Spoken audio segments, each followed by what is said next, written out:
Bom dia, Elisa. Bom dia para a Bel, bom dia para todo mundo que está com a gente. Elisa, é inacreditável o nível em que os deputados federais chegaram nesse jogo de autoproteção, nesse corporativismo, na blindagem, na ideia de impedir que eles possam ser investigados mesmo quando eles tiverem cometido crimes que estejam evidentes.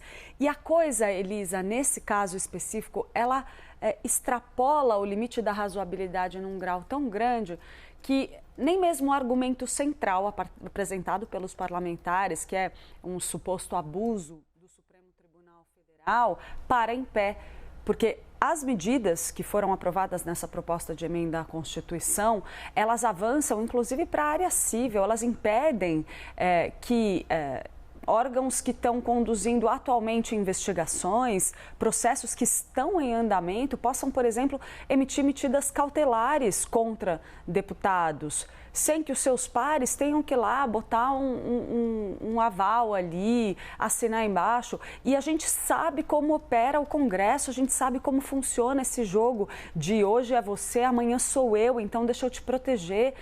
Isso é tão consolidado dentro do nosso Congresso, dentro da Câmara dos Deputados, está tão enraizado que perdeu-se ali o limite que antes parecia um pouco imbalável, digamos assim, com esse discurso de que existe um abuso do judiciário, então a gente tem que coibir um avanço sobre as prerrogativas dos parlamentares. Não é sobre isso que a gente está falando. E aí eu cito alguns exemplos, né?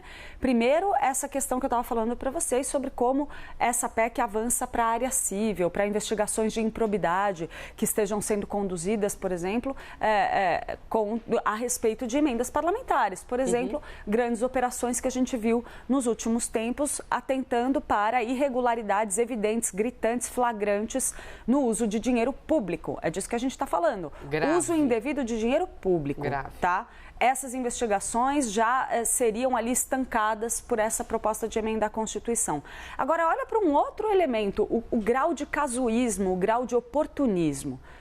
Poucas semanas atrás, a gente viu o nosso Congresso dizendo que era preciso mudar o foro privilegiado, porque o Supremo Tribunal Federal não dá, porque o Jair Bolsonaro tinha que ser votado na primeira instância. E a gente viu o Flávio Bolsonaro encampando esse discurso totalmente. Com todas as forças. Ele que se beneficiou do foro privilegiado para enterrar a investigação da rachadinha, né?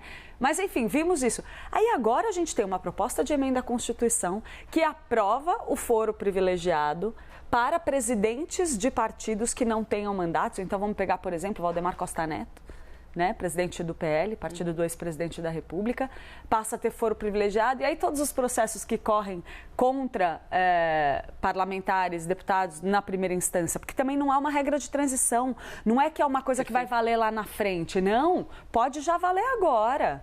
E isso quer dizer, olha, os processos que estão andando, sinto muito, eles vão morrer, porque a gente sabe como funciona, vai mudar de instância, aí a coisa enrola, aí prescreve. Então, assim, é realmente o nível da autoproteção, da autoblindagem e, assim, do desprezo pela vontade do eleitor, né, Elis? É óbvio que qualquer eleitor quer ver parlamentares que tenham cometido crimes serem responsabilizados.